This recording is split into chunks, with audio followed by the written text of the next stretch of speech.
Hi. Hey, hi everybody, welcome back. Welcome back. Hello. So, do you want to tell everyone first thing first, what we have for brunch? Gladly, as we know, we love food. So today we have a salmon and cream cheese bagel, and I've got a little bit of fruit on the side of mine. What do you have on the side of yours? I've got fruit as well, so yeah. Okay, I've so got a bagel. let's see that now.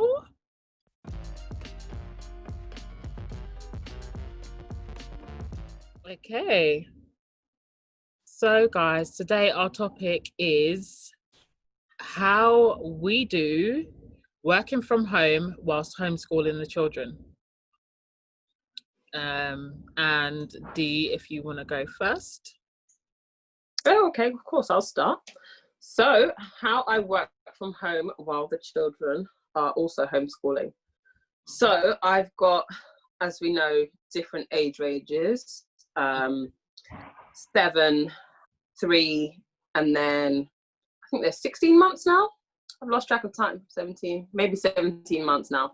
They're growing so fast. So yeah, I've got those age children. So I have to, in the morning, I set Thoraya, the 7-year-old, some things that she can do independently without my help, while I manage, I don't really manage much in the morning because the twins are quite independent as well. They'll play, and the 3-year-old will play, while I do emails, Instagram and Facebook posts, and getting anything sent out that I need to send out. So I'll do that then, because they've already had their breakfast. Soraya's doing her independent learning.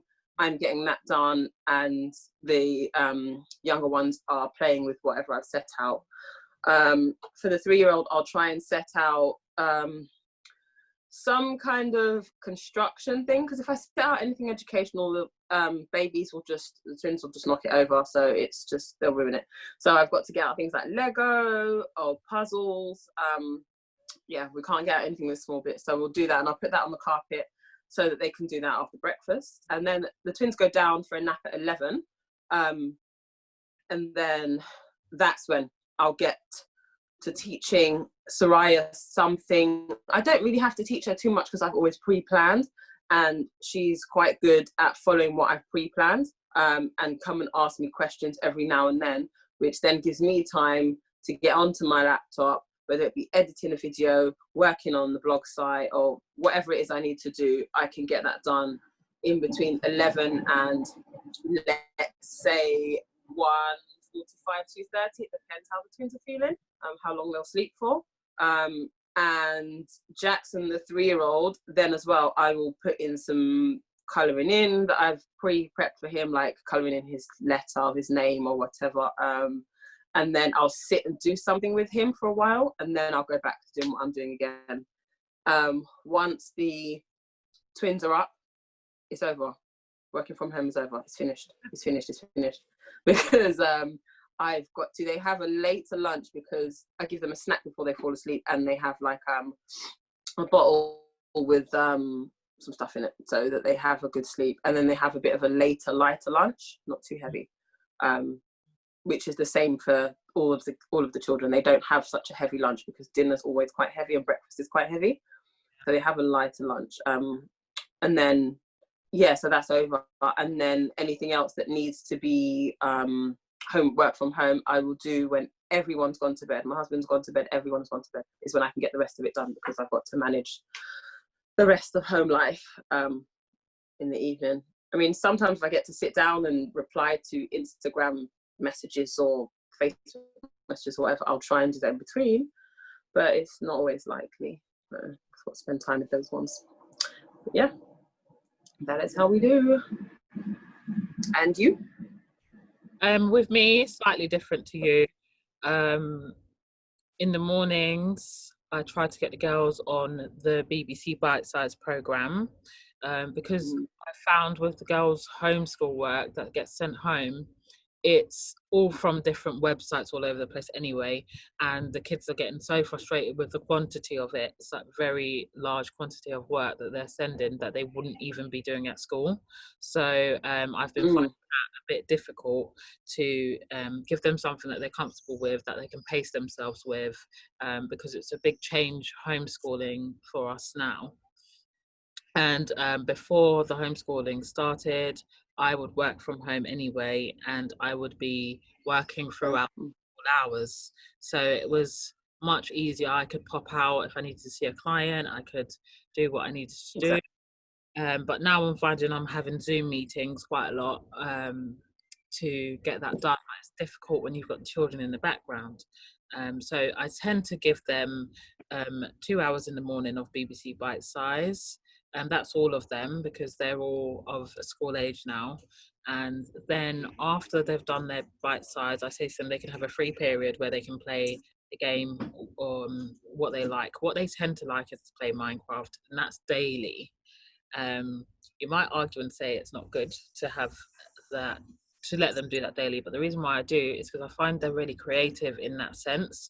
I find that my daughter's into like software developing, so I'm not going to squash her creativity in that sense. I'm like, okay, fine, okay,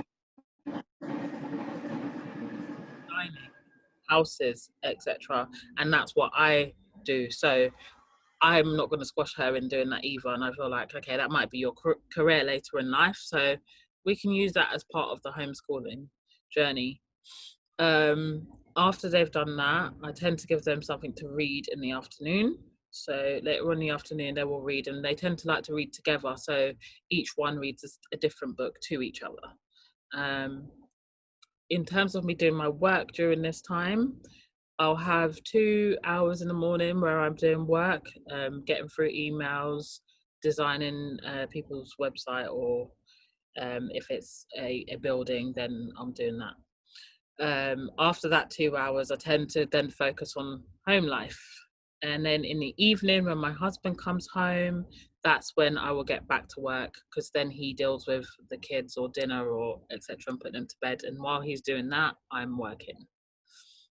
But yeah, that's how we do. Cool. Mhm. Cool. Trying to think if there's anything I can ask around that. And then so I'm thinking, so your 4-year-old, is she as well? She's quite independent and getting on with her work, isn't she? She is, yeah, and She I'm really is. yeah, she's really Sorry, doing. lie. Knows he wants to be in the video as well. Yeah, no, yeah, she's really independent in that sense. And I find that she's like that because she's got the older siblings and she sees that they're doing that. I purchased her a laptop, which I was very dubious about doing because obviously she's quite young. She's only just turned 4 in March, just gone. So she's 4 and 4 months basically. I didn't think she would be able to use the laptop as well as she does.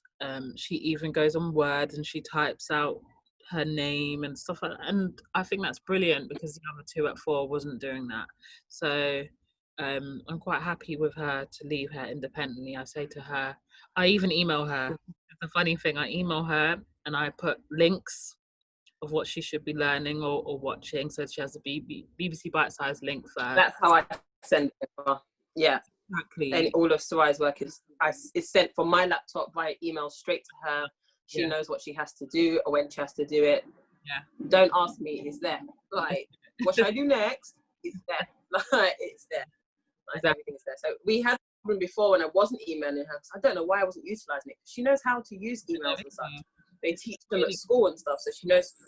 Yeah.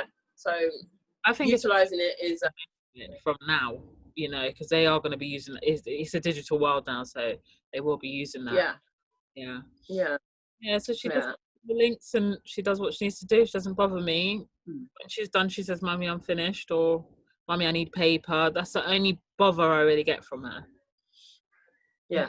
The paper thing, I was having, oh, can I get paper? So now we've got one day when I decided to really sort out the house and do the house tour. So we've got like now the paper and the printer up in an area where Jackson twins can't get to. and she can get the paper, load it into the printer.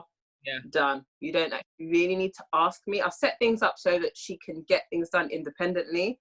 The only subjects for her that aren't independent learning are Black history, Definitely. and sometimes when I'm thinking everything else is pretty much independent, because her school have been really good with sending along actual teaching videos, and she can follow along with them. Sometimes she might be like, oh, but how do I do it, Mum? I didn't quite understand that, and I'll have to take out a few minutes to do that, and I really don't mind. But they've been really good with those kind of videos. It's just like BBC Bite Size, but her actual teacher's doing it, which is why I recommend BBC Bite Size to everyone. Yeah.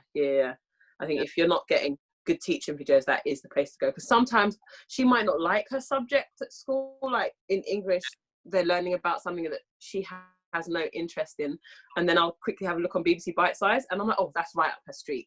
So I'll be like, look, take your English from BBC Bite Size, I'll email that to her, your maths from your school thing, and then she'll juggle that around and get all of that work done. And the teacher is so nice, and she's nice enough to mark and comment on the things that she's learned outside of school. Good. She's really good like that. So I send in whatever it is that she does. It doesn't matter where it's from. I'll send it in, and the teacher, she's so lovely. She'll be like, that's great learning or not. So but with homeschooling and working from home, I plan everything over a Saturday or a Sunday. So Monday, we know what we're going into, what's got to be done and such. So I've been using a new planner as well, and I'm finding it so good, because it's literally letting me tick off everything I'm doing, and I'm scheduling very well. Whereas I've been doing that via my Filofax before, but I tend to stop writing in the Filofax, or I'm not opening it to check my schedule. So this one is actually one that's on the on my laptop, and it's digital. So I find I'm using that daily, because I'm always on my laptop. So there's no excuse to see what I've got something for you. Yeah. You're gonna be my first prototype. It's coming. Don't worry. It's coming. You are gonna be my first tester. It's coming. Yes. I've been working on something, guys. It's coming, and this is the perfect person to try it. You're gonna love it, because I find that the digital planners and diaries and stuff like that, don't get me wrong, they're absolutely great, but they're missing some things. They're missing a few things that we might need, so I decided to create the things that they're missing that work for our families. So yes, hold tight for that. I'm genuinely hoping that I've got that out in July, but anyway, before it comes out, you're going to be the first person to try it and review it for me. Tell me how it goes. Hurry up with that, because I'm about to get into a subscription with this planner. No. Yeah, be quick. Support the cause. No. Yeah, I'm really working on it. I'll talk to you a lot more about it out of here, and then if it works for you, it works for you. If not, it doesn't work. But yeah, we will try. Right. Good. Yeah. So yeah, that is all from us this week. Yeah. You'll catch us next week with another episode of This Is How We Do. This is how we do. Yeah. All right. Thanks for tuning in, everyone. And yeah, we'll catch you next week. Don't forget to follow all our socials, like, subscribe, all of that lovely stuff. Support the cause, guys. Support the cause. And share as well. Share, yeah, please do. Yeah, definitely share with your other parent friends, your mum friends and stuff. And comment as well. If there's something you want us to talk about, please do. Definitely comment. Let us know. We're up for the advice. Cool. All right. Guys, bye. Bye.